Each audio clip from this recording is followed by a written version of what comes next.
Rajnandini miniket rice. দাদা আজকে এখানে কি কাজ করলেন? এখানে আমরা কাজ করলাম। এখানে রাস্তাটার পাশ দিয়ে অনেক গর্ত হয়ে গেছিলো। অনেক স্কুটার থেকে অনেক ভদ্রমহিলা এখানে পড়ে গেছে এবং তাদের শারীরিক সমস্যা হয়েছে। আমরা এলাকার কিছু ছেলেদের নিয়ে এবং এই রাস্তাঘাটে একটু মাটি, সুরকি, ছাই এগুলো ফেলে গর্তগুলো একটু পূরণ করলাম যেন লোকের যাওয়া আসার সুবিধা হয়। দাদা এই রাস্তা কি ভেঙেছিল অনেক দিন ধরে? হ্যাঁ, ভেঙেছিল, যাতায়াতের সমস্যা হচ্ছিল।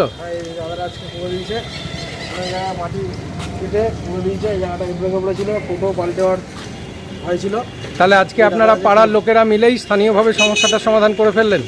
খুব ভালো কাজ হয়েছে। এরকমভাবে সহযোগিতা করলে তো জিনিসটা ভালোই হয়। সবাই একত্রিতভাবে একসাথে কাজ করা উচিত। ধন্যবাদ। রাই সেরিমোনিয়াল হাউস বর্ধমানের শাঁখারীপুকুর এলাকায় বরফকলের ঠিক বিপরীতে। এখানে মধ্যবিত্ত থেকে শুরু করে সমস্ত মানুষের সাধ্যের মধ্যেই রয়েছে রাই সেরিমোনিয়াল হাউসের সুযোগ সুবিধা। এসি থেকে শুরু করে নন এসি যেমন চাইবেন তেমনই পাবেন। একেবারে সুসজ্জিত ও পরিষ্কার পরিচ্ছন্ন একটি সুন্দর অনুষ্ঠান বাড়ি। এখানে রয়েছে এসি, নন এসি, নটি রুম, রয়েছে আন্ডারগ্রাউন্ড গাড়ি পার্কিংয়ের সুবিধা। অতএব আপনাদের যে কোনো অনুষ্ঠানের জন্য আজই বুক করে ফেলুন রাই সেরিমোনিয়াল হাউস। মনে রাখবেন, রাই সেরিমোনিয়াল হাউস বর্ধমানের শাঁখারীপুকুর এলাকায় বরফকলের ঠিক বিপরীতে। আমার গ্যারেন্টি, খেয়ে দেখুন রাজনন্দিনী প্রিমিয়াম মিনিকিট রাইস, বাংলার নিজের চাল। রাজনন্দিনী মিনিকিট রাইস।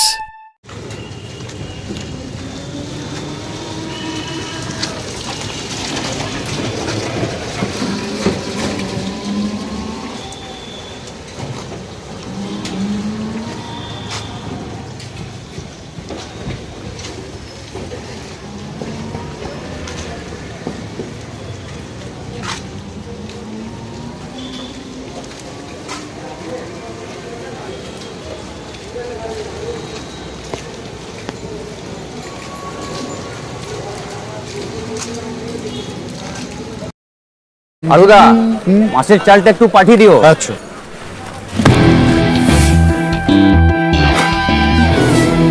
বাঁশকাঠি না মিনিকেট? মিনিকেটই তো নি দাদা, তবে আগের মাসেরটা একদম ভালো ছিল না। আরো হ্যাঁ দাদা। এ মাসে ওনাকে রাজনন্দিনী প্রিমিয়াম মিনিকেটটা পাঠিয়ে দিবি। ঠিক আছে দাদা। দাদা এটা ভালো হবে তো?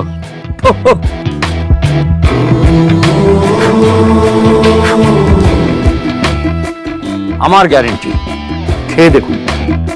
সবাই বলে সঠিক চাল সঠিক ভাত, আমি বলি ভালো চাল ভালো ভাত।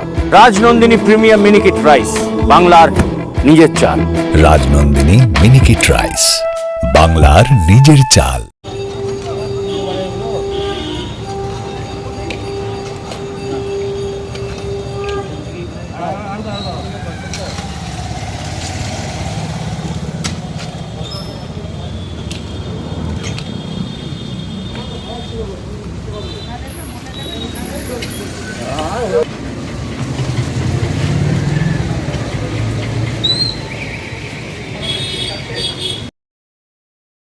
তবে কিছু মানুষকে দেখলাম এখানকার রাস্তাটা, যেটা ঢালাই রাস্তা ভেঙেছিল, এবং এটা এই যে দেখছেন আমাদের অফিসের সামনেরই রাস্তা।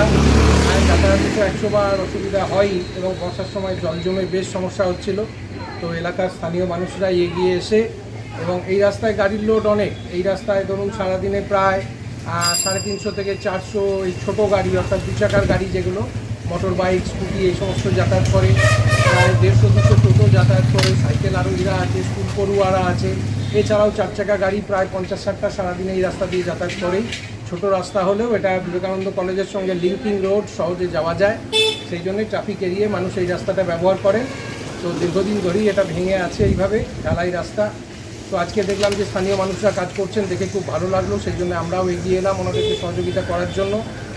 এইভাবে মানুষ যদি সকলেই এগিয়ে আসেন তাহলে এটা বেশ ভালো ব্যাপারই হয়, এবং এইভাবে সকলের সহযোগিতায় মোটামুটি একটা চলাচলের অবস্থায় এলো, এবং বিপদের সম্ভাবনা অনেকাংশে কমলো। ধরুন সচেতনতা শিবির, র্যালি ইত্যাদি তো হবেই, কিন্তু এই যে পথ নিরাপত্তা সপ্তাহ চলছে, অর্থাৎ রোড সেফটি উইক, সেখানে একটা মূল বিষয় হচ্ছে যে রাস্তার নিরাপত্তা বজায় রাখতে গেলে আগে রাস্তাঘাট ঠিক থাকাটা দরকার। রাস্তাঘাট ঠিক থাকলে বিপদের সম্ভাবনা অনেক কমে। তো বিভিন্ন সচেতনতামূলক শিবির, র্যালি এই সমস্ত তো চলবেই, তার সঙ্গে সঙ্গে এই দিকগুলো প্রশাসনের নজরে আনার জন্য আমরা অনুরোধ রাখব।